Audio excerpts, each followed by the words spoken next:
Friends, എല്ലാവർക്കും ഒരു പുതിയ വീഡിയോയിലേക്ക് സ്വാഗതം.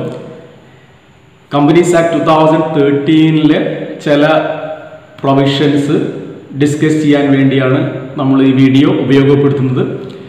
നമുക്കറിയാം, ഇന്ത്യയിൽ വന്ന ഒരു പുതിയ കമ്പനി നിയമമാണ് കമ്പനീസ് ആക്ട് 2013. 2012 ഡിസംബറിൽ അത് ലോക്സഭയിൽ പാസ്സായി. പിന്നീട് കുറേ കഴിഞ്ഞ് ഓഗസ്റ്റ് 2013 അത് രാജ്യസഭയിൽ പാസ്സായത്. പിന്നീട് അത് ഓഗസ്റ്റ് 29 ഇന്ത്യൻ പ്രസിഡന്റിൻ്റെ ഒപ്പുവെച്ചു. അതിനുശേഷം ഓഗസ്റ്റ് 30 അത് നോട്ടിഫൈ ചെയ്യുകയും ചെയ്തു. ഈ കമ്പനീസ് ആക്ട് 2013 ഒരു റൂൾ ബേസ്ഡ് ആക്റ്റാണ്. അതുകൊണ്ട് തന്നെ പല റൂൾസുകളും അതിനുവേണ്ടി പ്രിപ്പയർ ചെയ്യണമായിരുന്നു. അതിനാൽ തന്നെ പല ഘട്ടം ഘട്ടമായിട്ടാണ് കമ്പനീസ് ആക്ട് 2013 സെക്ഷൻസ് ആപ്ലിക്കബിൾ ആക്കിയത്. നമുക്ക് ഈ ആക്ടിൽ 7 ഷെഡ്യൂൾസ് ഉണ്ട്. മൊത്തം ഈ 470 സെക്ഷൻ 29 ചാപ്റ്ററുകളിലായിട്ടാണ് അത് ഡിവൈഡ് ചെയ്ത് വെച്ചിരിക്കുന്നത്. പിന്നെ ഒരുപാട് റൂൾസ് ഉണ്ട്. ഞാൻ നേരത്തെ പറഞ്ഞു, ഇതൊരു റൂൾ ബേസ്ഡ് ആക്ട് ആണ്. അതുകൊണ്ട് തന്നെ ഒരുപാട് റൂൾസ് ഈ ആക്ടുമായി ബന്ധപ്പെട്ട് ഉണ്ട്. മിനിസ്ട്രി ഓഫ് കോർപ്പറേറ്റ് അഫയേഴ്സ് പല സമയങ്ങളിലായിട്ട് ഇറക്കുന്ന സർക്കുലേഴ്സ്, അതേപോലെ നോട്ടിഫിക്കേഷൻസ്, ചില ഓർഡേഴ്സ്, ഇതെല്ലാം കമ്പനീസ് ആക്ടിന്റെ ഭാഗമായി വരുന്ന കാര്യങ്ങളാണ്. നമുക്ക് 29 ചാപ്റ്ററുകളുടെ പേരുകളൊന്ന് പരിചയപ്പെടാം. ഫസ്റ്റ് ചാപ്റ്റർ പ്രിലിമിനറി ആണ്. ഫസ്റ്റ് ചാപ്റ്ററിന്റെ പേര് preliminary. Second chapter incorporation of companies and matters incidental thereto. Third chapter prospectus and allotment of securities. Fourth chapter share capital and debentures. Fifth chapter acceptance of deposits by companies. Sixth chapter registration of charges. Seventh chapter management and administration. Eighth chapter declaration and payment of dividend. Ninth chapter accounts of companies. 10th chapter audit and auditors. 10th chapter പേര് പഠിക്കാം. ഒന്ന് preliminary. Second one incorporation of companies and matters incidental thereto. Third one prospectus and allotment of securities. Fourth chapter share capital and debentures. Fifth chapter acceptance of deposits by companies. Sixth chapter registration of charges. Seventh chapter management and administration. Eighth chapter declaration of and payment of dividend. Ninth chapter accounts. 10th chapter audit and auditors. 11, 12, 13 എല്ലാം നമുക്ക് പിന്നീട് നോക്കാം. Just പേരൊന്ന് നോക്കിക്കോളൂ. 11, 12, 13, 14, 15, 16, 17, 18, 19, 20, 21, 22, 23, 24, 25, 26, 27, 28, 29.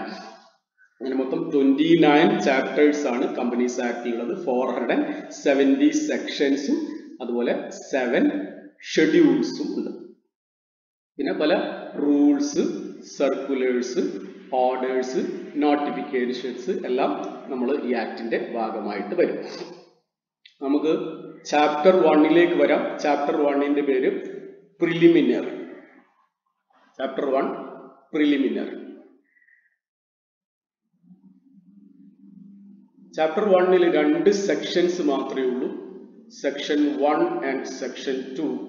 Section 1 short title, extent, commencement and application. എന്താണ് ഈ ആക്ടിന്റെ പേര്? ഇത് ഇന്ത്യയിൽ എവിടെയെല്ലാം ഇത് ആപ്ലിക്കബിൾ ആണ്? ഈ ആക്ട് എന്ന് മുതൽ തുടങ്ങും? അതേപോലെ ഇത് ആർക്കെല്ലാം ആപ്ലിക്കബിൾ ആണ്? ഇങ്ങനെ 4 കാര്യങ്ങളാണ് ഈ സെക്ഷൻ 1-ൽ പറയുന്നത്. What is the name of this companies act, എവിടെയെല്ലാം ഇത് അപ്ലിക്കബിൾ ആണ്, എന്ന് ഇത് തുടങ്ങും, ഈ ആക്ടിന്റെ ആപ്ലിക്കേഷൻ എന്ന് മുതലാണ് തുടങ്ങുക, ഇത് ആർക്കെല്ലാം ആപ്ലിക്കബിൾ ആണ്, ഈ 4 കാര്യങ്ങളാണ് സെക്ഷൻ 1-ൽ പറയുന്നത്. സെക്ഷൻ 2 കുറെ ഡെഫിനിഷൻസ് ആണ്. സെക്ഷൻ 2-ൽ ഒരുപാട് ഡെഫിനിഷൻസ് ഉണ്ട്. നമുക്ക് സെക്ഷൻ 1 നോക്കാം. Section 1 short title, extent, commencement and application.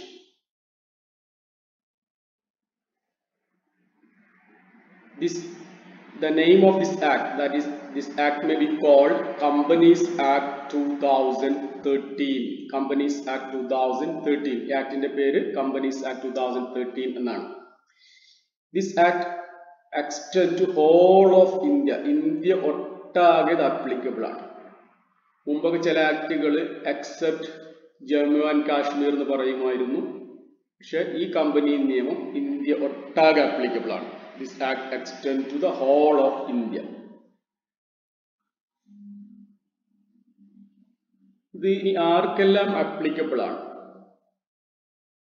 This act shall apply to, the provisions of this act shall apply to companies incorporated under this act. ഈ act പ്രകാരം incorporate ചെയ്ത കമ്പനികൾ, incorporate ചെയ്യുക എന്ന് പറയുന്നത് ഈ കമ്പനി നിയമപ്രകാരം കമ്പനി രജിസ്റ്റർ ചെയ്യുന്ന ആ പ്രോസസ്സിനെയാണ് ഇൻകോർപ്പറേഷൻ എന്ന് പറയുന്നത്. അപ്പോൾ ഈ ആക്ട് പ്രകാരം രജിസ്റ്റർ ചെയ്ത കമ്പനികൾക്കോ അല്ലെങ്കിൽ ഇതിന് മുമ്പുണ്ടായിരുന്ന ഏതെങ്കിലും ആക്ട് പ്രകാരം രജിസ്റ്റർ ചെയ്ത കമ്പനികൾക്കോ ഇത് applicable ആണ്. This act may be shall be applicable to companies incorporated under this act or any previous company law. അപ്പോൾ കമ്പനികൾക്ക് ഇത് applicable ആണ്. Second one, ഇൻഷുറൻസ് കമ്പനികൾക്ക് applicable ആണ്. Except in so far as the said provisions are inconsistent with the provisions of Insurance Act or IRDA Act. IRDA ആക്ടിലോ insurance ആക്ടിലോ പറയുന്ന കാര്യങ്ങൾക്ക് വിപരീതമല്ലാത്ത എല്ലാ കാര്യങ്ങളും ഇൻഷുറൻസ് കമ്പനിക്കും ഈ കമ്പനീസ് ആക്ടിലെ പ്രൊവിഷൻസ് applicable ആണ്. അതുപോലെ banking companies except in so far as these provisions are inconsistent with the provisions of banking regulations act. Banking regulations ആക്ടിൽ പറയുന്ന കാര്യങ്ങൾക്ക് വിപരീതമല്ലാത്ത എല്ലാ കാര്യങ്ങളും ബാങ്കിങ് കമ്പനികൾക്കും കമ്പനീസ് ആക്ടിലെ പ്രൊവിഷൻസ് applicable ആണ്. Next, companies engaged in generation or supply of electricity except in so far as the said provisions are inconsistent with the provisions of Electricity Act. Electricity കമ്പനികൾക്ക് applicable ആണ്. Next, any other company governed by any special act for the time being in force except in so far as the said provisions are inconsistent with the provisions of such special act. പാർലമെന്റിലെ ഏതെങ്കിലും special act പ്രകാരം നിലവിൽ വന്ന കമ്പനികൾ, ആ special ആക്ടിലെ പറയുന്ന കാര്യങ്ങൾക്ക് വിപരീതമല്ലാത്ത എല്ലാ കാര്യങ്ങളും ഈ സ്പെഷ്യൽ ആക്ട് കമ്പനികൾക്ക് കമ്പനീസ് ആക്ടിലെ പ്രൊവിഷൻസ് applicable ആണ്. അതുപോലെ സച്ച് ബോഡി കോർപ്പറേറ്റ്, ഏതെങ്കിലും body corporate incorporated by any act, ഏത് ആക്ട് പ്രകാരം ഇൻകോർപ്പറേറ്റ് ചെയ്ത ബോഡി കോർപ്പറേറ്റുകളായാലും സെൻട്രൽ ഗവൺമെന്റ് നോട്ടിഫൈ ചെയ്ത് പറഞ്ഞാൽ അവർക്ക് ഈ പ്രൊവിഷൻസ് applicable, കമ്പനീസ് ആക്ടിലെ പ്രൊവിഷൻസ് applicable ആണ്. ചിലപ്പോൾ അത് മുഴുവനായിട്ടായിരിക്കാം, അങ്ങനെ മുഴുവൻ അഡാപ്റ്റ് ചെയ്യുന്നതായിരിക്കാം, അല്ലെങ്കിൽ ചില പ്രൊവിഷൻസ് ചില മോഡിഫിക്കേഷൻസ് പറഞ്ഞുകൊണ്ടായിരിക്കാം, അല്ലെങ്കിൽ ചില പ്രൊവിഷൻസ് applicable അല്ല എന്ന എക്സെപ്ഷൻസ് ഉണ്ടാവാം. അപ്പോൾ such body corporate incorporated by any act for the time being in force as the central government may by notification specify in this behalf subject to such exception, modification, adaptation as may be specified by in the notification. അപ്പോൾ ഈ companies act applicable ഒന്ന് നമ്മുടെ കമ്പനികൾക്കാണ് applicable. അത് ഈ act പ്രകാരം register ചെയ്ത കമ്പനികളും അതുപോലെ മറ്റ് ഇതിനു മുമ്പുണ്ടായിരുന്ന ആക്ടുകൾ പ്രകാരം രജിസ്റ്റർ ചെയ്ത കമ്പനികൾക്കും ഇത് applicable ആണ്. എന്തൊക്കെയാണ് മറ്റ് ആക്ട് എന്നുള്ളത് നമുക്ക് പിന്നീട് പറയാം. അതുപോലെ ഇൻഷുറൻസ് കമ്പനീസിന് applicable ആണ്, ബാങ്കിങ് കമ്പനീസിന്, ഇലക്ട്രിസിറ്റി കമ്പനീസിന്, സ്പെഷ്യൽ ആക്ട് പ്രകാരം വന്ന കമ്പനികൾക്ക്, അതുപോലെ സെൻട്രൽ ഗവൺമെന്റ് നോട്ടിഫൈ ചെയ്യുന്ന ബോഡി കോർപ്പറേറ്റുകൾ. കമ്പനികൾക്ക് അപ്ലിക്കബിൾ ആണ്, ബാങ്കിങ് കമ്പനീസിന് അപ്ലിക്കബിൾ ആണ്, ഇൻഷുറൻസ് കമ്പനീസിന് അപ്ലിക്കബിൾ ആണ്, അതുപോലെ ഇലക്ട്രിസിറ്റി കമ്പനീസിന് അപ്ലിക്കബിൾ ആണ്, സ്പെഷ്യൽ ആക്ട് പ്രകാരം വന്ന കമ്പനികൾക്ക് അപ്ലിക്കബിൾ ആണ്, നോട്ടിഫൈ ചെയ്ത ബോഡി കോർപ്പറേറ്റുകൾക്കും ഇത് അപ്ലിക്കബിൾ ആണ്. ഈ സെക്ഷൻ 2 പോവാം. ഡെഫിനിഷൻസ്. നമ്മൾ മുഴുവൻ ഡെഫിനിഷൻസും ഇവിടെ കവർ ചെയ്യുന്നില്ല. ഓരോ സമയങ്ങളിൽ നമുക്ക് പല പല ഡെഫിനിഷൻസ് നമുക്ക് ഡിസ്കസ് ചെയ്യാം. നമ്മൾ വളരെ ഇമ്പോർട്ടൻ്റ് ആയിട്ടുള്ള ചില ഡെഫിനിഷൻസ് മാത്രം നോക്കാം. ഒന്ന്, കമ്പനി. എന്താണ് കമ്പനി എന്നുള്ളത് വളരെ ചുരുക്കിയിട്ട് സെക്ഷൻ 2 സബ്സെക്ഷൻ 20 ഡിഫൈൻ ചെയ്യുന്നുണ്ട്. ഡീറ്റെയിൽ ഡെഫിനിഷൻ അല്ല, അത് വളരെ ചുരുക്കി ഒരു ജസ്റ്റ് ഇങ്ങനെ പറയുന്നുള്ളൂ. എന്താണ് കമ്പനി എന്ന് പറഞ്ഞാൽ, company means a company incorporated under this act or any previous company law. ഈ ആക്ട് പ്രകാരമോ ഇതിന് മുമ്പുണ്ടായിരുന്ന കമ്പനി ലോ പ്രകാരമോ ഇൻകോർപ്പറേറ്റ് ചെയ്ത കമ്പനികളെയാണ് കമ്പനി എന്ന് പറയുന്നത്. കമ്പനികളെയാണ് കമ്പനി എന്ന് പറയുന്നത്. ഓക്കെ, ഈ ആക്ട് പ്രകാരമോ ഇതിന് മുമ്പുണ്ടായിരുന്ന ആക്ട് പ്രകാരമോ ഇൻകോർപ്പറേറ്റ് ചെയ്ത കമ്പനികളെ കമ്പനി എന്ന് പറയും. Section 2 subsection 20. അപ്പോൾ ഈ കമ്പനി എന്താന്ന് നമുക്ക് ഈ ഡെഫിനിഷൻസ് കൊണ്ട് പെട്ടെന്ന് മനസ്സിലാവില്ല. അത് ചില ഓതേഴ്സിന്റെ ഒക്കെ ഡെഫിനിഷൻസിലേക്ക് പോകണം. Company is an association of many persons who contribute money or money's worth to a common stock and they employ in some trade or business. They share profit or loss arising therefrom. The common stock they contributed, that is denoted in money, that is the capital of the company. The person who contribute, they are called as members of the company. The proportion of the capital to each member is entitled, that is called as share. The shares are transferable. അതാണ് കമ്പനിയുടെ ഒരു definition പറയുന്നത്.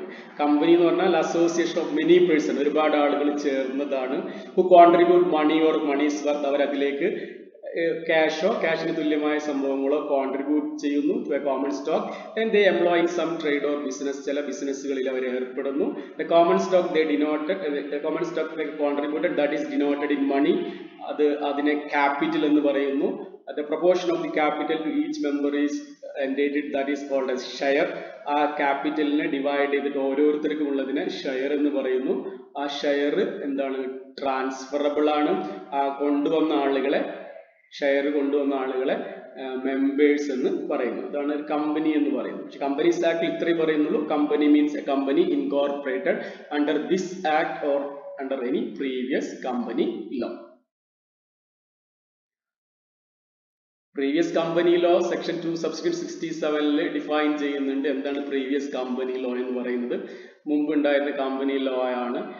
Indian companies act 1866 മുമ്പ് ഉണ്ടായിരുന്ന company ലോകൾ, 1866 companies act, 1882 companies act, 1913 companies act, അതേപോലെ registration of transferred companies ordinance 1942, companies act 1956. നമ്മുടെ ഈ കമ്പനീസ് ആക്ട് 2013 വരുന്നതിന് തൊട്ട് മുമ്പ് ഉണ്ടായിരുന്ന കമ്പനീസ് ആക്ട് ആണ് കമ്പനീസ് ആക്ട് 1956. പിന്നെയും ചില കാര്യങ്ങളൊക്കെ പറയുന്നുണ്ട്. അതാണ് പ്രീവിയസ് കമ്പനി ലോ എന്ന് പറയുന്നത്. സെക്ഷൻ 2 സബ്സെക്ഷൻ 67 അത് ഡിഫൈൻ ചെയ്യുന്നുണ്ട്. നമ്മൾ അതിന്റെ ഡീറ്റെയിൽസിലേക്ക് പോകുന്നില്ല. ഓക്കെ, ജസ്റ്റ് മനസ്സിലാക്കാൻ വേണ്ടി.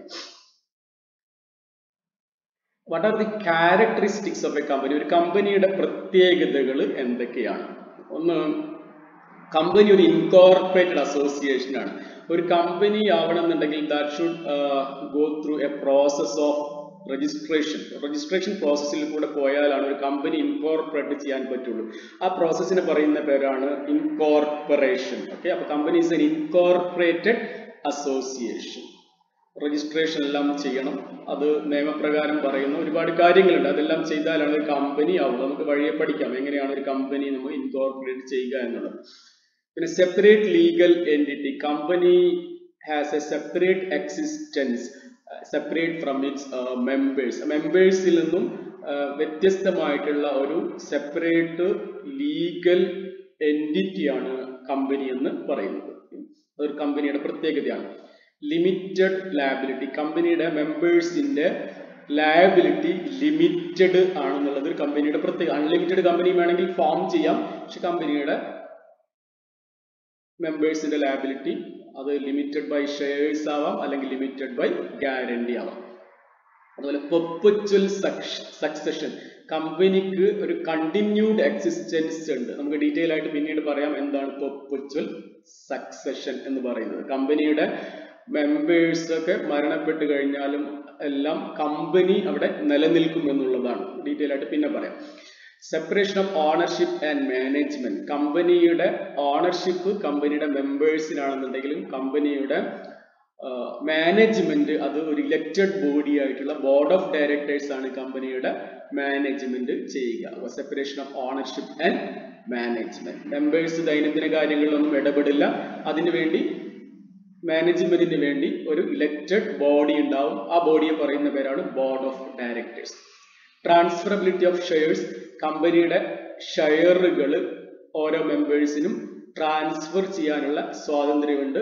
ബട്ട് പ്രൈവറ്റ് കമ്പനിയുടെ കേസുകളിൽ ചില റെസ്ട്രിക്ഷൻസ് ഉണ്ട്. അല്ലെങ്കിൽ എല്ലാ ഷെയറുകളും ട്രാൻസ്ഫർ ചെയ്യാം, പ്രൈവറ്റ് കമ്പനിയുടെ ഷെയറും ട്രാൻസ്ഫർ ചെയ്യാം, but subject to some restrictions. പക്ഷെ ട്രാൻസ്ഫറബിലിറ്റി ഓഫ് ഷെയർസ് എന്ന് പറയുന്നത് കമ്പനിയുടെ ഒരു പ്രത്യേകതയാണ്. ആർട്ടിഫിഷ്യൽ പേഴ്സൺ, കമ്പനി ഒരു ഹ്യൂമൻ ബീയിങ് അല്ല, ഒരു ആർട്ടിഫിഷ്യൽ പേഴ്സൺ ആണ്, but not a citizen. Members are not the owners of company's property, കമ്പനിക്ക് സ്വന്തം പേരിൽ തന്നെ കമ്പനിയുടെ സ്വത്തുക്കൾ ഓൺ ചെയ്യാനുള്ള അധികാരമുണ്ട്. കമ്പനിയുടെ സ്വത്തുക്കളെല്ലാം കമ്പനിയുടേതാണ്, അത് അതിന്റെ മെമ്പേഴ്സിൻ്റെതല്ല. പക്ഷെ നമ്മളൊരു പാർട്ണർഷിപ്പ് ഒക്കെ ആണെങ്കിൽ പാർട്ണർഷിപ്പ് ബിസിനസ്സിന് സ്വന്തമായിട്ട് സ്വത്തുക്കളൊന്നും ഓൺ ചെയ്യാൻ പറ്റില്ല. അത് നമ്മൾ പാർട്ട്നേഴ്സിന്റെ പേരിലാണ് സ്വത്തുക്കളെല്ലാം ഓൺ ചെയ്യുക. പക്ഷെ കമ്പനിക്ക് സ്വന്തമായിട്ട് സ്വത്തുക്കൾ ഓൺ ചെയ്യാനുള്ള അധികാരമുണ്ട്. അതൊരു പ്രത്യേകതയാണ്. അതിന്റെ ഓണേഴ്സ്, അതിന്റെ മെമ്പേഴ്സ് അതിന്റെ ഓണേഴ്സ് അല്ല. കമ്പനിയുടെ സ്വത്തുക്കളുടെ ഓണേഴ്സ് കമ്പനി തന്നെയാണ്. അതാണ് ഒരു പ്രത്യേകത. നമുക്ക് ഓരോരോ പ്രത്യേകതകളും നോക്കാം. Incorporated association, company is an incorporated association എന്ന് പറയുന്നു. Company come into an existence by a legal process, that process is called as incorporation. Company നമ്മൾ ക്രിയേറ്റ് ചെയ്യുന്ന ആ ലീഗൽ പ്രോസസ്സിനെയാണ് പറയുന്നത് ഇൻകോർപ്പറേഷൻ എന്ന്. Separate legal entity, a company is a legal entity separate from its members. മെമ്പറിൽ നിന്നും വ്യത്യസ്തമായിട്ടുള്ള ഒരു നിലനിൽപ്പ്, ഒരു ലീഗൽ എൻറ്റിറ്റി ആണ് company. Company is known by its own name and has its rights and liabilities. Company, ആ കമ്പനിയുടേതായ ഒരു പേരുണ്ട്, ആ പേരിലാണ് അത് അറിയപ്പെടുന്നത്. കമ്പനിക്ക് കമ്പനിയുടേതായിട്ടുള്ള റൈറ്റ്സും ലയബിലിറ്റീസും എല്ലാം ഉണ്ട്. അതിന് സ്വന്തമായിട്ടുള്ള ഒരു നിലനിൽപ്പ് ഉണ്ട്, separate from its members. The shareholders are not the agents of the company. കമ്പനിയുടെ ഏജന്റ്സ് അല്ല കമ്പനിയുടെ shareholders. A shareholder cannot be held liable for the acts of the company even if he owns virtually the entire share capital. ഒരു കമ്പനിയുടെ മുഴുവൻ ഷെയറും hold ചെയ്യുന്നത് അതിലെ ഒരു മെമ്പർ ആണെങ്കിൽ പോലും ആ മെമ്പർ കമ്പനി ചെയ്ത പ്രവൃത്തികൾക്ക് ലയബിൾ അല്ല. Company will be liable, shareholder cannot be held liable for the acts of the company even if he holds the entire share capital. അതൊരു പ്രത്യേകതയാണ്. ഒരു കേസ് ഉണ്ടായിരുന്നു, Salomon versus Salomon and company limited. Mister Salomon അദ്ദേഹം ഒരു shoe manufacturing ചെയ്യുന്ന ഒരു business നടത്തിയിരുന്നു. As A soul proprietor അദ്ദേഹം സ്വന്തമായിട്ടൊരു ബിസിനസ് നടത്തിയിരുന്നു. പിന്നീട് അദ്ദേഹം ഒരു കമ്പനി ഫോം ചെയ്തുകൊണ്ട് അദ്ദേഹം ഈ സാൾമന്റെ ബിസിനസ് എല്ലാം സാൾമൻ ആൻഡ് കമ്പനിയിലേക്ക് ട്രാൻസ്ഫർ ചെയ്തു. അതിനൊരു കൺസിഡറേഷൻ അദ്ദേഹം 38,782 പൗണ്ട്സ് ഫിക്സ് ചെയ്തു. അതായത് കമ്പനി, മിസ്റ്റർ സാൾമൻ അദ്ദേഹം സോൾ പ്രൊപ്രൈറ്റർ എന്ന രൂപത്തിൽ ഒരു ബിസിനസ് ചെയ്യുമായിരുന്നു. അദ്ദേഹം ഒരു കമ്പനി ഫോം ചെയ്തുകൊണ്ട് അദ്ദേഹത്തിന്റെ തന്നെ ബിസിനസ് ഈ കമ്പനിയിലേക്ക് ട്രാൻസ്ഫർ ചെയ്തു. അതിനുവേണ്ടി പർച്ചേസ് കൺസിഡറേഷൻ ആയിട്ട് 38,782 പൗണ്ട്സ് ഫിക്സ് ചെയ്തു. ആ പർച്ചേസ് കൺസിഡറേഷൻ 3 രൂപത്തിലാണ് അദ്ദേഹം കൊടുത്തത്. ഒന്ന്, 20,000 റുപ്പീസിന്റെ ഷെയർ അദ്ദേഹത്തിന് ഈ കമ്പനിയിൽ കൊടുത്തു, പുതിയ കമ്പനിയിൽ. 10,000 പൗണ്ട്സിന്റെ സെക്യൂർഡ് ഡിബഞ്ചേഴ്സ് കടമായിട്ട് ഡിബഞ്ചർ കടപ്പത്രം and 8,782 pounds cash. Purchase consideration discharged in the form of 20,000 in cash. Mr. Salman, Salman and Company 20,000 pounds in the share. 20,000 pounds in the share. 10,000 pounds in the debentures issue. In the balance 8,782 cash item. എന്നിട്ട് പിന്നീട് ഈ company financial difficulties ഒക്കെ ഉണ്ടായിട്ട് ഈ company liquidate ചെയ്യേണ്ടി വന്നു. ഈ സാൾമൻ form ചെയ്ത സാൾമൻ ആൻഡ് കമ്പനി ലിമിറ്റഡ് പിന്നീട് ലിക്വിഡേറ്റ് ചെയ്യേണ്ടി വന്നു. ഈ കമ്പനിയുടെ അസറ്റ്സ് എല്ലാം വിറ്റപ്പോൾ ആകെ 6,000 പൗണ്ട്സേ കിട്ടിയുള്ളൂ. പക്ഷെ ഒരു ഔട്ട്സൈഡ് ലയബിലിറ്റി ഉണ്ടായിരുന്നു, ഒരു അൺസെക്യൂർഡ് ലയബിലിറ്റി ഉണ്ടായിരുന്നു. 7,000 പൗണ്ട്സിന്റെ ഒരു ലയബിലിറ്റി ഒരു പുറത്തൊരാൾക്ക് ഈ കമ്പനി പേയ്മെന്റ് കൊടുക്കാനുണ്ടായിരുന്നു. 7,000 പൗണ്ട്സ്. മാത്രമല്ല നമ്മൾ നേരത്തെ ഡിബഞ്ചർ ഇഷ്യൂ ചെയ്തത് 10,000 പൗണ്ട്സിന്റെ ഡിബഞ്ചർ മിസ്റ്റർ സാൾമൻ ഇഷ്യൂ ചെയ്തിട്ടുണ്ടായിരുന്നു. ആ പേയ്മെന്റും സാൾമന് കൊടുക്കാനുണ്ട്. അപ്പോൾ ഈ അൺസെക്യൂർഡ് ക്രെഡിറ്റേഴ്സ് ഈ 7,000 പൗണ്ട്സ് കിട്ടാനുള്ള ആള് അദ്ദേഹം കോടതിയിൽ വാദിച്ചു. ഈ കിട്ടിയ 6,000 ഈ അസറ്റ് വിറ്റ് കിട്ടിയ 6,000 ഈ ഇദ്ദേഹത്തിന് വേണമെന്ന് പറഞ്ഞുകൊണ്ട് അദ്ദേഹം കോടതിയിൽ വാദിച്ചു. The unsecured creditors contended that mister Salomon and Salomon and company limited are same and one man cannot owe money to himself. അതായത് ഈ 6,000 ഈ ക്രെഡിറ്റേഴ്സിന് വേണം എന്ന് പറഞ്ഞു. ഈ 6,000 കിട്ടിയ 6,000 അത് സാൾമന് കൊടുക്കരുത്. സാൾമന് ഡിബഞ്ചേഴ്സിന്റെ എമൗണ്ട് ആയിട്ടുള്ള 10,000 കൊടുക്കാനുണ്ട്, അത് കൊടുക്കരുത്. എന്തുകൊണ്ട് കൊടുക്കരുത് എന്ന് പറഞ്ഞു? അദ്ദേഹം പറഞ്ഞു സാൾമനും സാൾമൻ ആൻഡ് കമ്പനിയും ഒന്ന് തന്നെയാണ് എന്ന് പറഞ്ഞു. പക്ഷെ കോടതി വേറെ രീതിയാണ് പറഞ്ഞത്. കോടതി പറഞ്ഞു, the court held that the company has a separate identity distinct from Mr. Salman. സാൾമനിൽ നിന്ന് വ്യത്യസ്തമായിട്ടുള്ള ഒരു നിലനിൽപ്പ് എന്തിനുണ്ട്? സാൾമൻ ആൻഡ് കമ്പനിക്കുണ്ട്. Salomon and company separate from its member.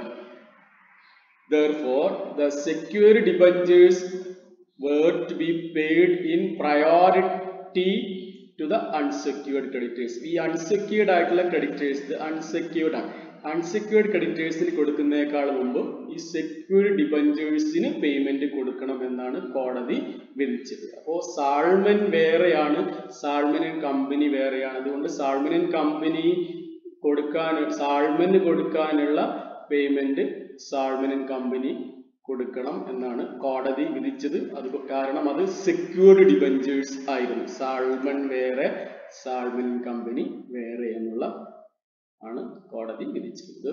ഒരു പ്രധാനപ്പെട്ട കേസാണ് ഈ case. The Salman case has clearly established the principle that once a company has been validly constituted under the Companies Act, it becomes a legal person distinct from its members, and for this purpose it is immaterial whether any member holds large or small proportion of the shares. അദ്ദേഹം ആ കമ്പനിയിൽ കുറെ share hold ചെയ്യുന്നുണ്ടോ കുറച്ച് share hold ചെയ്യുന്നുണ്ടോ എന്നുള്ളതൊന്നും പരിഗണിക്കേണ്ടതില്ല. അത് ഒരു പ്രത്യേക കമ്പനി ഒരു ലീഗൽ പേഴ്സൺ ആണ്, distinct from its members. And മെമ്പേഴ്സിൽ നിന്നും മാറി നിൽക്കുന്ന ഒരു ലീഗൽ പേഴ്സൺ ആണ് കമ്പനി എന്ന് ആണ് കോടതി വിധിച്ചത്. ഓക്കെ, നെക്സ്റ്റ് കേസിലേക്ക് പോവാം. Lee versus Lee air farming company. Lee എന്ന് പറയുന്ന ആള് ഒരു ലീ എയർ ഫാമിംഗ് കമ്പനിയുടെ ചീഫ് പൈലറ്റ് ആയിരുന്നു. അദ്ദേഹം തന്നെ ആ കമ്പനിയുടെ എല്ലാ ഷെയറും അദ്ദേഹം തന്നെയാണ് ഹോൾഡ് ചെയ്യുന്നത്. Lee working as a chief pilot of Lee air farming company. He owns all the shares of the company and he draws salary as a chief pilot of the company. അദ്ദേഹം killed in a plane accident. അദ്ദേഹം plane പറപ്പിക്കുമ്പോൾ അദ്ദേഹം മരണപ്പെട്ടു. കോടതി പറഞ്ഞു ലീയുടെ വിഡോക്ക് compensation കിട്ടാൻ അർഹതയുണ്ട് എന്നാണ് കോടതി വിധിച്ചത്. ലീ വേറെയാണ്, ലീ എയർ ഫാമിംഗ് കമ്പനി വേറെയാണ്. അതുകൊണ്ട് ലീ എയർ ഫാമിംഗ് കമ്പനിയിൽ നിന്നും ലീയുടെ വിഡോക്ക്, ലീയുടെ ഭാര്യക്ക് കോമ്പൻസേഷൻ കിട്ടാനുള്ള അർഹതയുണ്ട് എന്നാണ് കോടതി പറഞ്ഞത്. ഇതൊരു കേസാണ് Lee versus Lee air farming company. Next കേസിലേക്ക് വരാം. Bacha F Guzdar versus commissioner of income tax. ഈ company was doing agricultural activity. ഈ കമ്പനി ഒരു അഗ്രികൾച്ചർ ആക്ടിവിറ്റിയാണ് ചെയ്തിരുന്നത്. That was exempt from tax. The shareholder contended that the dividend he received from the company is also non-taxable. ഈ company ചെയ്തിരുന്നത് agriculture ആക്ടിവിറ്റിയാണ്. ഈ കമ്പനിയിൽ ഒരു ഷെയർ ഹോൾഡർ പൈസ ഇൻവെസ്റ്റ് ചെയ്തിരുന്നു. അദ്ദേഹം ഇതിന്റെ ഷെയർ ഹോൾഡർ ആണ്. അപ്പൊ അദ്ദേഹത്തിന് അവിടെ നിന്ന് ഡിവിഡൻഡ് കിട്ടുന്നുണ്ട്. ഇദ്ദേഹം പറയുന്നു ഈ ഡിവിഡൻഡും നോൺ ടാക്സബിൾ ആണ് എന്നാണ് പറയുന്നത്. പക്ഷെ കോടതി പറഞ്ഞു എന്ത്, dividend received as a shareholder is not an agricultural income. It's not an agricultural income because company is doing the agricultural activity, not the shareholder. അപ്പോൾ ഷെയർ ഹോൾഡറിന്റെ കയ്യിൽ ആ ഡിവിഡൻഡ് ടാക്സബിൾ ആണ്, കമ്പനിക്ക് അത് എക്സംപ്റ്റഡ് ആണ്. കമ്പനിക്ക് കമ്പനിയുടെ ഇൻകംസ് എല്ലാം അഗ്രികൾച്ചറൽ ആക്ടിവിറ്റി ആയതുകൊണ്ട് അത് എക്സംപ്റ്റഡ് ആണ്. പക്ഷെ ഷെയർ ഹോൾഡറുടെ കയ്യിൽ അത് ടാക്സബിൾ ആണ് എന്നാണ് കോടതി വിധിച്ചത്. അതായത് അത് ഇവിടെ നമ്മൾ നോക്കുന്നത് കമ്പനി സെപ്പറേറ്റ് ആണ്, അതിന്റെ ഷെയർ ഹോൾഡർ സെപ്പറേറ്റ് ആണ് എന്നുള്ള കോൺസെപ്റ്റ് ആണ്. Separate legal entity. നെക്സ്റ്റ് ഒരു ഇതിലേക്ക് പോകാം. കോർപ്പറേറ്റ് വെയിൽ. കമ്പനി വേറെ, കമ്പനിയുടെ മെമ്പേഴ്സ് വേറെ എന്നുള്ള ആ theory. Company has its own existence and as a result, a shareholder cannot be held liable for the acts of the company even though he holds virtually the entire share capital. നമ്മൾ നേരത്തെ discuss ചെയ്തതാണ്. കമ്പനിയുടെ share എല്ലാം hold ചെയ്യുന്നത് ഒരാളാണെങ്കിൽ പോലും കമ്പനിയുടെ പ്രവർത്തികൾക്ക് ആ ഷെയർ ഹോൾഡർ ലയബിൾ അല്ല എന്നാണ് പറയുന്നത്. Share holder cannot be held liable for the acts of the company. ഇതിനെയാണ് നമ്മൾ കോർപ്പറേറ്റ് വെയിൽ എന്ന് പറയുന്നത്. കമ്പനി ചെയ്യുന്ന പ്രവൃത്തികൾക്കൊന്നും കമ്പനിയുടെ ഷെയർ ഹോൾഡേഴ്സ് ലയബിൾ അല്ല എന്ന് പറയുന്ന ആ തിയറി, അതാണ് കോർപ്പറേറ്റ് വെയിൽ. The principle of differentiating the legal entity of the company from that of its shareholder is called as veil of incorporation. ഷെയർഹോൾഡറെയും കമ്പനിയെയും വേർതിരിക്കുന്ന ആ തിയറിക്ക് പറയുന്നതാണ് എന്ത്, വെയിൽ ഓഫ് ഇൻകോർപ്പറേഷൻ. അപ്പോ the company is expected by law to meet its liabilities and obligations from its own resources. കമ്പനിക്ക് എന്തെങ്കിലും ലയബിലിറ്റീസോ ഒബ്ലിഗേഷൻസോ ഒക്കെ ഉണ്ടാവുമ്പോൾ അത് കമ്പനിയുടെ തന്നെ റിസോഴ്സസിൽ നിന്ന് അത് മീറ്റ് ചെയ്യണം. A share holder cannot be called upon to discharge the liabilities of the company. കമ്പനിയുടെ ലയബിലിറ്റീസ് ഒന്നും കൊടുത്തു തീർക്കാൻ വേണ്ടി ഷെയർ ഹോൾഡറെ വിളിക്കാൻ പാടില്ല. അതെല്ലാം കമ്പനി തന്നെ കൊടുത്തു തീർത്തോളണം. കമ്പനി സെപ്പറേറ്റ് എൻറ്റിറ്റി ആണ്. അപ്പോ ഈ കമ്പനിയുടെ ലീഗൽ പേഴ്സണാലിറ്റി പല കാര്യങ്ങൾക്ക് വേണ്ടി ചിലപ്പോൾ മിസ്യൂസ് ചെയ്യും. കമ്പനി ചെയ്യുന്ന പ്രവർത്തികൾക്കൊക്കെ കമ്പനിയാണല്ലോ ലയബിൾ, ഷെയർ ഹോൾഡർ ലയബിൾ അല്ലല്ലോ എന്ന് പറയും. അപ്പോ ചില സമയങ്ങളിൽ ചില എക്സെപ്ഷണൽ സർക്കംസ്റ്റൻസസിൽ കമ്പനിയുടെ പിന്നിൽ പ്രവർത്തിക്കുന്നത് ആരാണെന്ന് നോക്കും. കമ്പനിയുടെ ലീഗൽ പേഴ്സണാലിറ്റി ചില ഫ്രോഡുലന്റ് പർപ്പസിനോ ഡിസോണസ്റ്റ് ആയിട്ടുള്ള കാര്യങ്ങൾക്കൊക്കെ വേണ്ടി ഉപയോഗപ്പെടുത്തുമ്പോൾ കോടതി നോക്കും ലുക്കിംഗ് ബിഹൈൻഡ് ദ കമ്പനി, കമ്പനിയുടെ പിറകിലുള്ളത് ആരാണെന്ന് നോക്കും. Disregarding the corporate entity and pay regard to the reality. Corporate entity എന്ന് പറയുന്ന സംഭവത്തെ പരിഗണിക്കാതെ റിയാലിറ്റി നോക്കും. ആരാണ് ഈ കമ്പനിക്ക് പിന്നിൽ പ്രവർത്തിക്കുന്നത് എന്ന് നോക്കും. ചില സമയങ്ങളിൽ കമ്പനിയുടെ ലീഗൽ പേഴ്സണാലിറ്റി ഉപയോഗിച്ചുകൊണ്ട് പല ഫ്രോഡുലന്റ് ആയിട്ടുള്ള ചില കാര്യങ്ങൾ അല്ലെങ്കിൽ ഡിസോണസ്റ്റ് ആയിട്ടുള്ള കാര്യങ്ങൾ, പബ്ലിക് പോളിസികൾക്ക് എതിരായിട്ടുള്ള കാര്യങ്ങൾ ചെയ്താൽ കോടതി ഇടപെട്ടുകൊണ്ട് ഈ കോർപ്പറേറ്റ് വെയിൽ ലിഫ്റ്റ് ചെയ്യും. കോർപ്പറേറ്റ് വേയിൽ ലിഫ്റ്റ് ചെയ്യും. ആരാണ് ഇതിന്റെ പിന്നിൽ പ്രവർത്തിക്കുന്ന ആളുകൾ എന്ന് നോക്കും. അവരെ ലയബിൾ ആയിട്ട് കോടതി പ്രഖ്യാപിക്കും. അതിനെയാണ് ലിഫ്റ്റിംഗ് ഓഫ് കോർപ്പറേറ്റ് വേയിൽ എന്ന് പറയുന്നത്. In certain exceptional circumstances the court may disregard the corporate veil of a company and may hold person controlling the affairs of the company. ആരാണ് ഈ കമ്പനിയുടെ സ്വത്തുക്കളൊക്കെ കൈകാര്യം ചെയ്യുന്നത് അവരെ liable for the acts of the company. നമ്മൾ നേരത്തെ പറഞ്ഞു എന്താണ് കമ്പനി ചെയ്യുന്ന പ്രവർത്തനങ്ങൾക്കൊന്നും കമ്പനിയുടെ മെമ്പേഴ്സ് ലയബിൾ അല്ല എന്ന് പറഞ്ഞു. പക്ഷെ ഇവിടെ പറയുന്നത് ചില എക്സെപ്ഷണൽ സർക്കംസ്റ്റൻസസിൽ കമ്പനിയുടെ ഈ കോർപ്പറേറ്റ് പേഴ്സണാലിറ്റിയെ ആ കോർപ്പറേറ്റ് വേയിൽ ലിഫ്റ്റ് ചെയ്തുകൊണ്ട് ആരാണ് ഈ കമ്പനിയുടെ സ്വത്തുക്കളെല്ലാം കൺട്രോൾ ചെയ്യുന്നത്. Person controlling the affairs of the company may be held liable for the acts of the company. This is called as lifting of corporate veil. നമുക്ക് ചില കേസ് ലോസ് നോക്കാം. അതിന് മുമ്പ് ഒരു കാര്യം കൂടി, where the legal entity of a corporate body is misused for fraudulent and dishonest purpose. Fraud ആയിട്ടുള്ള കാര്യങ്ങൾക്ക് അല്ലെങ്കിൽ ഡിസോണസ്റ്റ് ആയിട്ടുള്ള കാര്യങ്ങൾക്ക് അത് മിസ്യൂസ് ചെയ്ത് കഴിഞ്ഞാൽ the individual concerned will not be allowed to take shelter behind the corporate entity of the company. ആ ഇൻഡിവിജ്വൽസിനെ ഈ കോർപ്പറേറ്റ് പേഴ്സണാലിറ്റി എന്ന് പറയുന്ന കമ്പനിയുടെ ആ ഒരു പരിരക്ഷക്കകത്ത് നിന്നുകൊണ്ട് ഒളിച്ചിരിക്കാൻ അനുവദിക്കുകയില്ല. ഈ ആളുകളെ will be held liable for the acts of the company. അതിനെയാണ് ലിഫ്റ്റിംഗ് ഓഫ് കോർപ്പറേറ്റ് വെയിൽ എന്ന് പറയുന്നത്. ഓക്കെ, നമുക്കൊരു കേസ് നോക്കാം. Daimler company versus continental tyres and rubbers to determine the enemy country. ഒരു German company formed a English company to sell tires made by the German company. ഒരു German company ഇംഗ്ലണ്ടിൽ ഒരു company form ചെയ്തു. ഈ German company ഉൽപ്പാദിപ്പിക്കുന്ന ടയറുകൾ ഇംഗ്ലണ്ടിൽ വിൽക്കുക എന്നുള്ളതാണ് ഈ കമ്പനിയുടെ ഉദ്ദേശം. ഒരു ജർമ്മൻ കമ്പനി ഇംഗ്ലണ്ടിൽ ഒരു കമ്പനി ഫോം ചെയ്തു. ഈ ഇംഗ്ലണ്ട് കമ്പനി ജർമ്മൻ കമ്പനി ഉൽപ്പാദിപ്പിക്കുന്ന ടയറുകൾ ഇംഗ്ലണ്ടിൽ വിൽക്കും. ഈ കമ്പനിയുടെ എല്ലാ ഡയറക്ടേഴ്സും ജർമ്മൻ പ്രസിഡന്റ് ആണ്. ഈ പുതുതായി ഇൻകോർപ്പറേറ്റ് ചെയ്ത ഇംഗ്ലീഷ് കമ്പനിയുടെ എല്ലാ ഡയറക്ടേഴ്സും ജർമ്മൻ പ്രസിഡന്റ് ആണ്. അല്ലെങ്കിൽ ഈ ജർമ്മൻ കമ്പനിയുടെ ഡയറക്ടേഴ്സ് ജർമ്മൻ പ്രസിഡന്റ് ആണ്.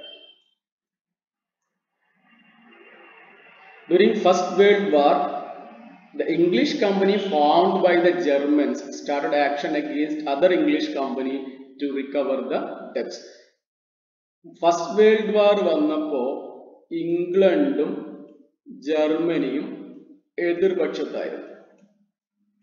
അപ്പോ ഈ ജർമ്മൻസ് ഫോം ചെയ്ത ഇംഗ്ലീഷ് കമ്പനി ഇംഗ്ലണ്ടിനകത്ത് വർക്ക് ചെയ്യുന്നുണ്ട്.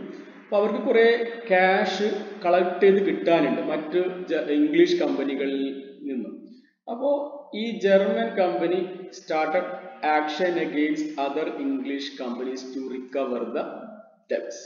ഇംഗ്ലണ്ടിനകത്ത് ഇവരുടെ ശത്രുക്കളായിട്ടുള്ള ജർമ്മനി അവരുടെ ഒരു കമ്പനി വഴി ഇംഗ്ലണ്ടിനകത്ത് പ്രവർത്തിക്കുകയാണ്. അപ്പോൾ അവിടെ കോടതി നോക്കി ആരാണ് ഇതിന് പിന്നിൽ നിന്ന്. ആരാണ് ഇതിന് പിന്നിൽ? ജർമ്മൻസ് ആണ്. അതുകൊണ്ട് it was not maintainable because the controlling company were enemies. ഇവർ എനിമീസ് ആയതുകൊണ്ട് കോർപ്പറേറ്റ് പേഴ്സണാലിറ്റി ഇഗ്നോർ ചെയ്തു.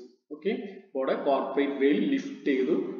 Case Daimler Company Limited versus Continental Tires and Rubbers. A German company formed an English company to sell the tires made by German company. All the directors were German resident. During the First World War, the English company formed by the Germans started action against other English companies to recover the debt. It was not maintainable because the controlling companies were enemies and the corporate personality is ignored. Next case look up Juggilal versus Commission of Income Tax. Company as a sham. ഈ SSCക്ക് ഒരുപാട് investment ഉണ്ട്. He had lots of investment and was earning huge amount by way of interest and dividend. ഇദ്ദേഹത്തിന് പല സ്ഥലങ്ങളിലും ഒരുപാട് investment ഉണ്ടായിരുന്നു. ആ ഇൻവെസ്റ്റ്മെന്റിൽ നിന്ന് അദ്ദേഹത്തിന് ഇൻട്രസ്റ്റും ഡിവിഡൻസും എല്ലാം കിട്ടുന്നുണ്ടായിരുന്നു. അപ്പൊ അദ്ദേഹം ഒരുപാട് എമൗണ്ട് ടാക്സ് അടക്കണമായിരുന്നു. അപ്പൊ അദ്ദേഹം എന്ത് ചെയ്തു? He formed 4 companies and transferred all the investments to 4 companies. അദ്ദേഹം ഇൻവെസ്റ്റ്മെന്റ്സ് എല്ലാം ഈ 4 കമ്പനികളിലേക്ക് മാറ്റി. അപ്പോൾ ഈ കമ്പനികളിലേക്കാണ് പിന്നെ ഡിവിഡൻഡും ഇൻട്രസ്റ്റും എല്ലാം വരിക. അത് ടാക്സ് ഇല്ലാത്ത രൂപത്തിൽ അദ്ദേഹം സ്ട്രക്ചർ ചെയ്തു. കുറേശ്ശെ ഇൻവെസ്റ്റ്മെന്റ് എല്ലാ കമ്പനികളിലേക്കും ആക്കി. അപ്പോൾ ഈ കമ്പനികൾക്ക് ടാക്സ് ഉണ്ടാവില്ല. The interest received by each company is below the taxable limit. Taxable ലിമിറ്റിനാടി കുറച്ച് വരുന്ന എമൗണ്ട് ആക്കി. The company had no other. ഈ കമ്പനി ഒരു ബിസിനസ്സും ചെയ്യുന്നില്ല. ഇതൊന്നും വേറൊരു ബിസിനസ്സും ഇല്ല. ജസ്റ്റ് ഇൻവെസ്റ്റ്മെന്റ് ഹോൾഡ് ചെയ്യാൻ വേണ്ടി മാത്രം ഉണ്ടാക്കി വെച്ച കമ്പനികളാണ്. ടാക്സ് ഒഴിവാക്കാൻ വേണ്ടി അദ്ദേഹം ചെയ്ത കാര്യമാണ്. കമ്പനി എന്നിട്ട് എന്ത് ചെയ്യും? ഇവിടെ ഡിവിഡൻഡോ ഇൻട്രസ്റ്റോ വന്നു കഴിഞ്ഞാൽ ഇദ്ദേഹത്തിന് ഈ കമ്പനിയിൽ നിന്ന് ലോൺ കൊടുക്കും. ഈ ലോൺ പിന്നീട് ഒരിക്കലും തിരിച്ചടക്കില്ല. ഇദ്ദേഹത്തിന് ഒരുപാട് ഇൻവെസ്റ്റ്മെന്റ് ഉണ്ടായിരുന്നു. എല്ലാത്തിന്റെയും ഡിവിഡൻഡും ഇൻട്രസ്റ്റും എല്ലാം ഇദ്ദേഹത്തിന്റെ കയ്യിലേക്കാണ് വന്നിരുന്നത്. പക്ഷെ അദ്ദേഹം എന്ത് ചെയ്തു? പിന്നീട് 4 കമ്പനി ഫോം ചെയ്തു. ഇൻവെസ്റ്റ്മെന്റ്സ് എല്ലാം ഈ കമ്പനികളുടെ പേരിലേക്കാക്കി. എന്നിട്ട് ഇവിടെ ഈ ഡിവിഡൻഡോ ഇൻട്രസ്റ്റോ വരുമ്പോൾ അദ്ദേഹം ഇതെല്ലാം ലോണായിട്ട് എടുക്കും. ഒരിക്കലും ഈ loan തിരിച്ചടക്കൊന്നുമില്ല. Okay, he will never pay back the same. The court held that company was a sham. Corporate veil lift ചെയ്തു. All the interest and dividend received is treated as income of the assessee. Next case, Guilford Motor Company versus Horn. Prevention of fraud or improper conduct. ഒരു employee ഒരു ബിസിനസ്സിൽ employee ആയിട്ട് ചേരുമ്പോൾ there was a contract with the employee not to solicit the customers of the employer after leaving the employment. ഈ employee ഈ എംപ്ലോയ്മെന്റിൽ നിന്ന് ഒഴിവായിട്ട് പോയി കഴിഞ്ഞാൽ ഇവരുടെ കസ്റ്റമേഴ്സിനെ ക്യാൻവാസ് ചെയ്യരുത്. Do not solicit our customers എന്ന് പറയുന്ന ഒരു കോൺട്രാക്ട് എംപ്ലോയറും എംപ്ലോയിയും തമ്മിലുണ്ടായിരുന്നു. എംപ്ലോയറും എംപ്ലോയിയും തമ്മിൽ ഒരു കോൺട്രാക്ട് ഉണ്ടായിരുന്നു. Not to solicit the customers of the employer after leaving the employment.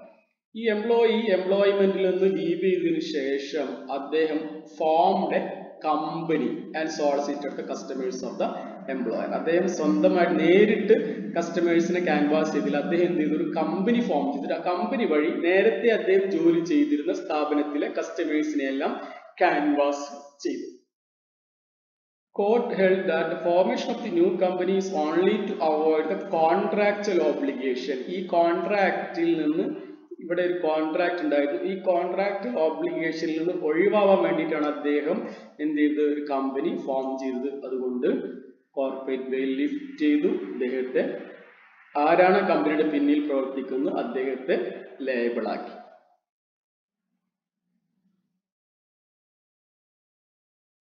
Workmen employed in Associate Rubber Industries versus Associate Rubber Industries.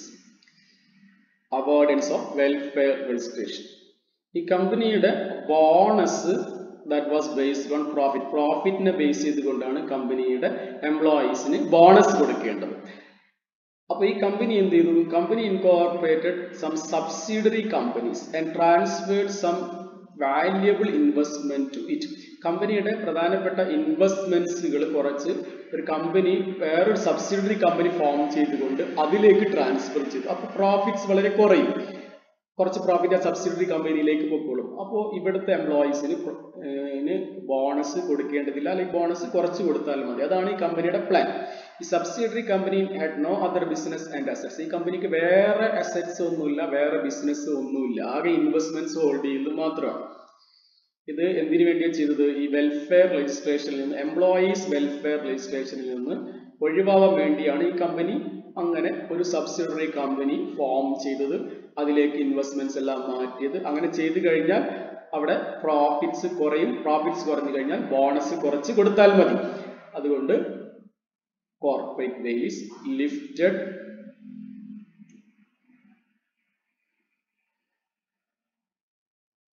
Next നമ്മൾ കമ്പനിയുടെ പ്രത്യേകതയാണ് പെർപെച്വൽ സക്സഷൻ. കമ്പനിക്ക് കണ്ടിന്യൂഡ് എക്സിസ്റ്റൻസ് ആണ്. Company never dies. കമ്പനി മരണപ്പെടുന്നില്ല except when it is wounded as per law. Company created by process of law. Company will come to end only by a process of law. Company created by a process of law and can be put to end only by a process of law. ഒരു law പ്രകാരമാണ് company നമ്മൾ create ചെയ്തത്. അതുകൊണ്ട് company ഇല്ലാതാവണം എന്നുണ്ടെങ്കിൽ ഒരു law പ്രകാരം തന്നെയാണ് company ഇല്ലാതാവുള്ളൂ. It is not in any manner affected by insolvency, mental disorder or retirement of any or all of its members. കമ്പനിയുടെ മെമ്പറിന് കമ്പനിയുടെ മെമ്പർ ഇൻസോൾവെന്റ് ആവുകയോ അല്ലെങ്കിൽ അദ്ദേഹത്തിന് മെന്റൽ ഡിസോർഡർ ഉണ്ടാവുകയോ അല്ലെങ്കിൽ റിട്ടയർമെന്റ് സംഭവിക്കുകയോ ഡെത്ത് സംഭവിക്കുകയോ ഓഫ് എനി, എല്ലാവർക്കും മെന്റലായി, എല്ലാവരും ഇൻസോൾവെന്റ് ആയി, എല്ലാവരും മരണപ്പെട്ടു, ഏതെങ്കിലും ആളുകൾ മരണപ്പെട്ടു, ഒന്നും കമ്പനിയെ എഫക്ട് ചെയ്യുന്നില്ല. Company will have continued existence. It remains the same entity despite the total change in membership. The member of a company may keep changing from time to time, but that shall not affect its continuity. കമ്പനിയുടെ മെമ്പർമാർ മാറിക്കൊണ്ടേയിരിക്കുന്നുണ്ടാവും, പക്ഷെ അത് ഒരിക്കലും കമ്പനിയുടെ എക്സിസ്റ്റൻസിനെ ബാധിക്കുന്നില്ല. Company will go on. The company's life is determined by the terms of memorandum of association. കമ്പനിയുടെ ഒരു document ആണ് memorandum of association. Company members may come and go but the company can go on. മെമ്പേഴ്സിന് വരും പോവുക ചെയ്യാം, പക്ഷെ company ഇങ്ങനെ നിലനിൽക്കും. മെമ്പേഴ്സിന് മാറിക്കൊണ്ടിരിക്കുന്നുണ്ടാവും, but company can go on. During a war, all the members of the company while in general meeting were killed by a bomb, but the company survived. Not even hydrogen bomb could have destroyed it. കമ്പനിയുടെ മെമ്പർമാരെല്ലാം ഒരു മീറ്റിംഗിലായിരുന്നു. എല്ലാ മെമ്പർമാരും ഒരു വാർ ടൈമിൽ, ഒരു യുദ്ധം നടന്നുകൊണ്ടിരിക്കുന്ന സമയത്ത് എല്ലാവരും മീറ്റിംഗിൽ ഇരിക്കുകയായിരുന്നു. അപ്പോൾ ഒരു ബോംബ് വന്നുകൊണ്ട് എല്ലാ മെമ്പർമാരെയും കൊന്നുകളഞ്ഞു. Even a hydrogen bomb could not destroy the company. Company will survive. Company അവിടെ തന്നെ നിൽക്കുന്നുണ്ടാവും, കമ്പനി അത് ബാധിക്കില്ല എന്നാണ് ഈ പെർപെച്വൽ സക്സഷൻ പറയുന്നത്. Company members may come and go but the company can go on.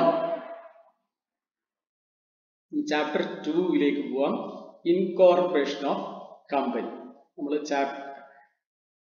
Chapter 1 2 sections ഉണ്ടായിരുന്നുള്ളൂ. ആ 2 സെക്ഷൻസ് നമ്മൾ ഒരു സെക്ഷൻ ഷോർട്ട് ടൈറ്റിൽ കമൻസ്മെന്റും ആപ്ലിക്കേഷനും ഒക്കെ ആയിരുന്നു, അത് നമ്മൾ ഡിസ്കസ് ചെയ്തു. സെക്ഷൻ 2 ഡെഫിനിഷൻസ് ആണ്. എല്ലാ ഡെഫിനിഷൻസിലേക്കും നമ്മൾ പോയിട്ടില്ല. അത് നമ്മൾ ഓരോ ചാപ്റ്ററിലും പഠിക്കുന്നതിനനുസരിച്ച് ഓരോ ഡെഫിനിഷൻസ് നമ്മൾ ഡിസ്കസ് ചെയ്യാം. ചാപ്റ്റർ 2 പോവാം. Incorporation of company and matters incidental thereto.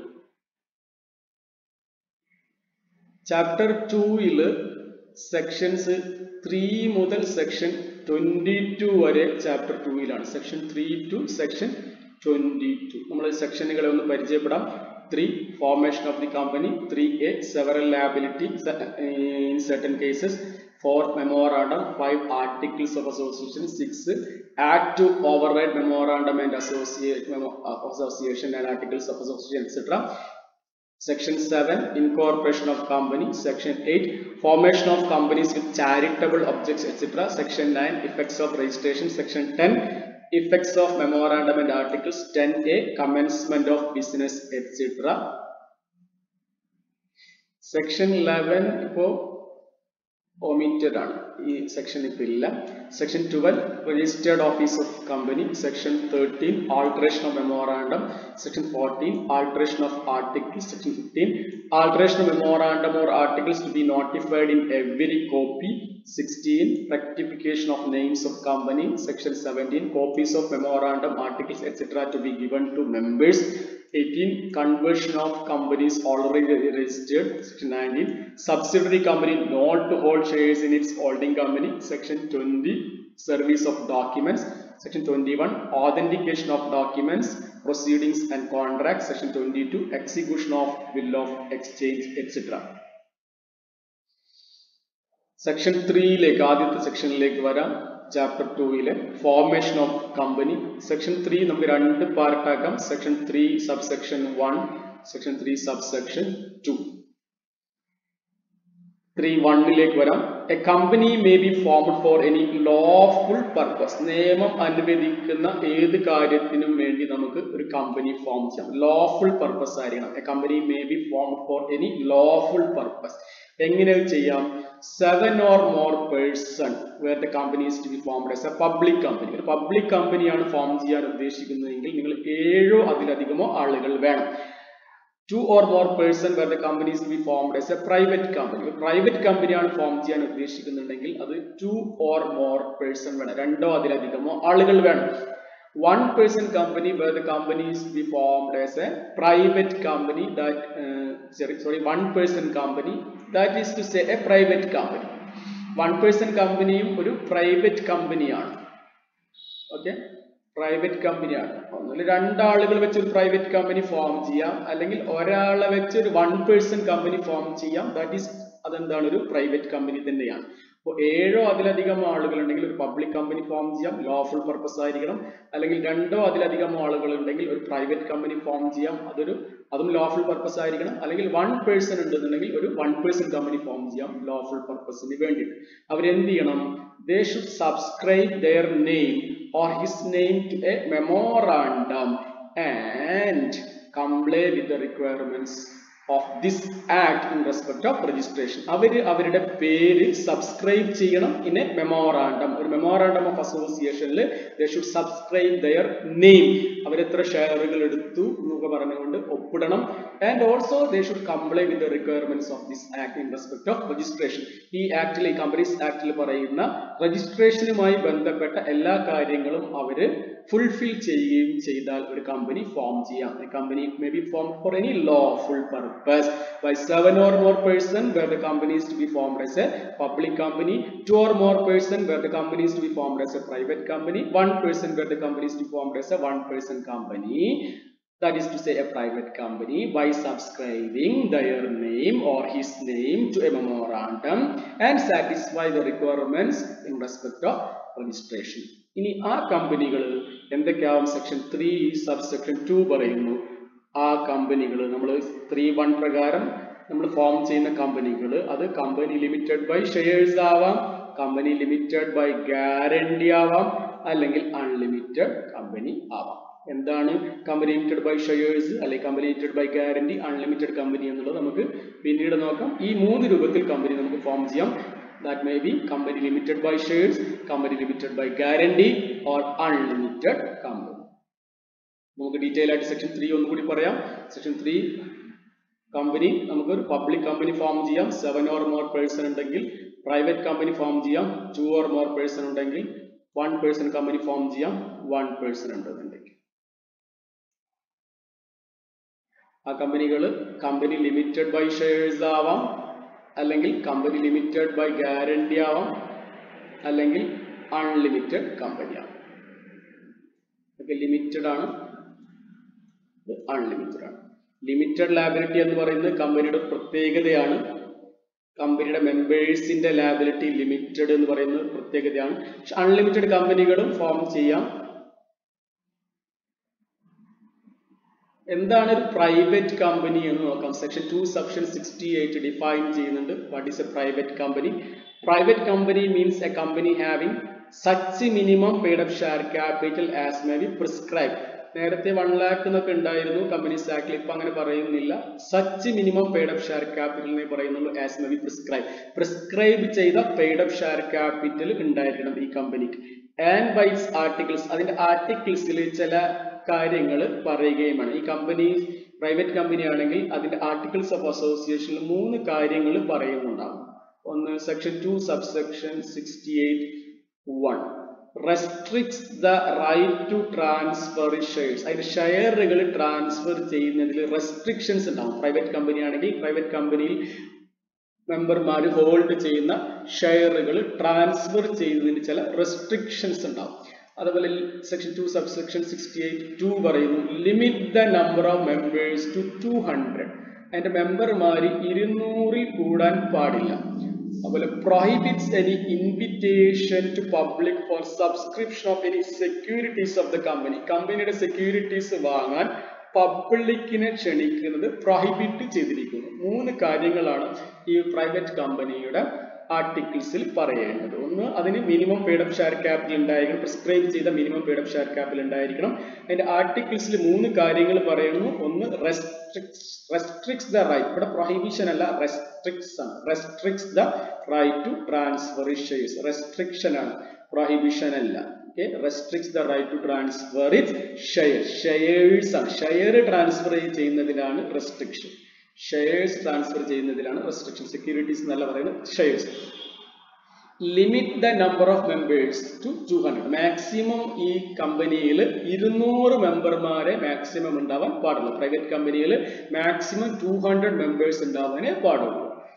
And prohibits, ഇവിടെ പ്രൊഹിബിഷൻ ആണ്. Prohibits any invitation to public to subscribe any securities of the company. ഇവിടെ ഉപയോഗിച്ചിരിക്കുന്ന സെക്യൂരിറ്റീസ് ആണ്. കമ്പനിയുടെ സെക്യൂരിറ്റീസ്, ഷെയർ, ഡിബഞ്ചർ പോലത്തെ സെക്യൂരിറ്റീസ് വാങ്ങാൻ പൊതുജനങ്ങളെ, പബ്ലിക്കിനെ ക്ഷണിക്കുന്നത് പ്രൊഹിബിറ്റ് ചെയ്തിരിക്കും. ഇങ്ങനെ 3 കാര്യങ്ങളാണ്. Restricts the right to transfer in shares, limits the number of members to 200, prohibits any invitation to the public for subscription of any securities of the company. Okay. ഇനി കുറച്ച് കാര്യം കൂടി പറയുന്നുണ്ട് സെക്ഷൻ 2 സബ്സെക്ഷൻ 68-ൽ.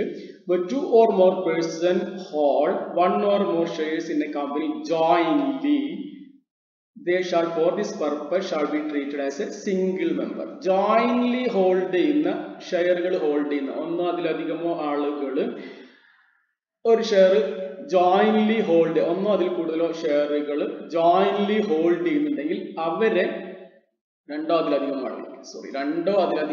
ആളുകൾ 2 or more person, രണ്ടോ അതിലധികമോ ആളുകൾ അവര് 1 or more shares jointly hold ചെയ്യുന്നുണ്ടെങ്കിൽ ഈ രണ്ടോ അതിലധികമോ ആളുകളെ സിംഗിൾ മെമ്പർ ആയിട്ടാണ് കണക്കാക്കുക. നമ്മൾ നേരത്തെ പറഞ്ഞു 200 മെമ്പറിൽ കൂടാൻ പാടില്ല എന്ന് പറഞ്ഞു. പക്ഷെ നമ്മൾ ജോയിന്റ്ലി ഹോൾഡ് ചെയ്യുന്ന ആളുകളെ സിംഗിൾ മെമ്പർ ആയിട്ടാണ് കണക്കാക്കുന്നത്. എക്സും വൈയും സെഡും കൂടെ ഒന്നോ അതിലധികമോ ഷെയറുകൾ ഹോൾഡ് ചെയ്യുന്നുണ്ടെങ്കിൽ എക്സ്, വൈ, സെഡിനെ 3 പേരെയും ഒരൊറ്റ മെമ്പർ ആയിട്ടാണ് കണക്കാക്കുക.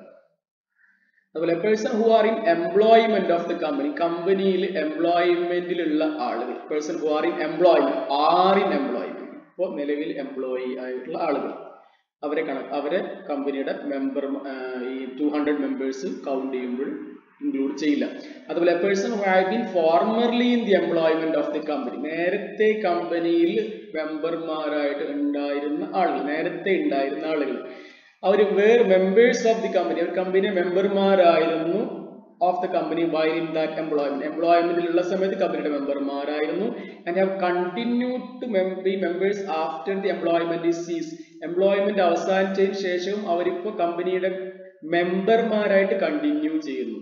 ഇവരെയൊന്നും കമ്പനിയുടെ മെമ്പർമാരുടെ നമ്പർ കൗണ്ട് ചെയ്യുമ്പോൾ ഇൻക്ലൂഡ് ചെയ്യില്ല. ഇപ്പൊ നിലവിലുള്ള എംപ്ലോയിയും നേരത്തെ എംപ്ലോയി ആയിരുന്ന ആളുകൾ ആ എംപ്ലോയ്മെന്റിലുള്ള സമയത്ത് കമ്പനിയുടെ ഷെയർ ഹോൾഡർ ആയിരുന്നു, മെമ്പർമാരായിരുന്നു, അവരിപ്പോഴും കമ്പനിയുടെ മെമ്പർമാരായിട്ട് കണ്ടിന്യൂ ചെയ്യുന്നു. ഈവൻ ആഫ്റ്റർ ദേ സീസ് ദ എംപ്ലോയ്മെന്റ്, അവർ എംപ്ലോയ്മെന്റിൽ നിന്ന് പോയതിനു ശേഷവും അവരിപ്പോൾ കമ്പനിയുടെ മെമ്പർമാരായിട്ട് കണ്ടിന്യൂ ചെയ്യുന്നുണ്ടെങ്കിലും അവരെ ഈ 200 മെമ്പർമാർ എന്ന കൗണ്ടിങ്ങിൽ ഉൾപ്പെടുത്തുകയില്ല എന്നാണ് സെക്ഷൻ 2 സബ്സെക്ഷൻ 68 പറയുന്നത്. ഓക്കെ, ഇതാണ് പ്രൈവറ്റ് കമ്പനിയുടെ definition.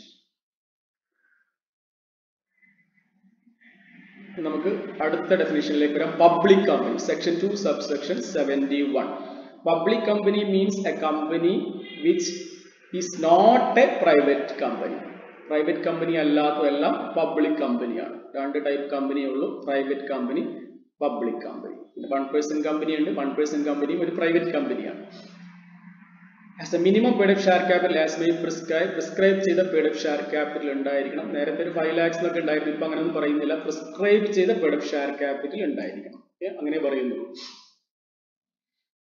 A company which is a subsidiary of a company not being a private company shall be deemed to be a public company for the purpose of this act, even where such subsidiary company continue to be a private company in its articles. That a company which is a subsidiary of a company not being a private company, a private company അല്ലാത്ത ഒരു കമ്പനിയുടെ subsidiary ആയി വരുന്ന കമ്പനികൾ, അതായത് ഒരു public കമ്പനിയുടെ subsidiary, ഒരു പബ്ലിക് കമ്പനിയുടെ subsidiary shall be deemed to be a public company. ആ സബ്സിഡറിയെ പബ്ലിക് കമ്പനി ആയിട്ട് ഡീംഡ് പ്രൊവിഷനാണ്, പബ്ലിക് കമ്പനി ആയിട്ട് കണക്കാക്കും for the purpose of this act. അതായത് ഒരു പ്രൈവറ്റ് കമ്പനി പബ്ലിക് കമ്പനിയുടെ സബ്സിഡറി ആയി കഴിഞ്ഞാൽ ആ സബ്സിഡറി കമ്പനിയെ പബ്ലിക് കമ്പനി ആയിട്ടാണ് പരിഗണിക്കുക, even though they continue to be a private company in its articles. അതിന്റെ ആർട്ടിക്കിൾസിൽ അത് ഇപ്പോഴും അത് പ്രൈവറ്റ് കമ്പനി ആണെങ്കിലും അതിനെ പബ്ലിക് കമ്പനി ആയിട്ടാണ് പരിഗണിക്കുക. അപ്പോൾ subsidiary of a public company shall be deemed to be a public company. അതാണ് section 2 subsection 71 public company. Public company means a company which is not a private company has a minimum paid up share capital as may prescribed. A company which is subsidiary of a public company not being a private company shall be deemed to be a public company for the purpose of this act, even where such private company continue to be a private company in its articles. Next, one person company. One person company means a company which has only one person as a member. ഒരാള് മെമ്പറായി വരുന്ന കമ്പനികളെയാണ് one person company എന്ന് പറയുന്നത്. Detail ആയിട്ട് one person company നമുക്ക് പിന്നീട് നോക്കാം. Section 2 subsection 6 definition പാർട്ടിൽ ഇത്രയും പറയുന്നുള്ളൂ. One person company means a company which has only one person as a member.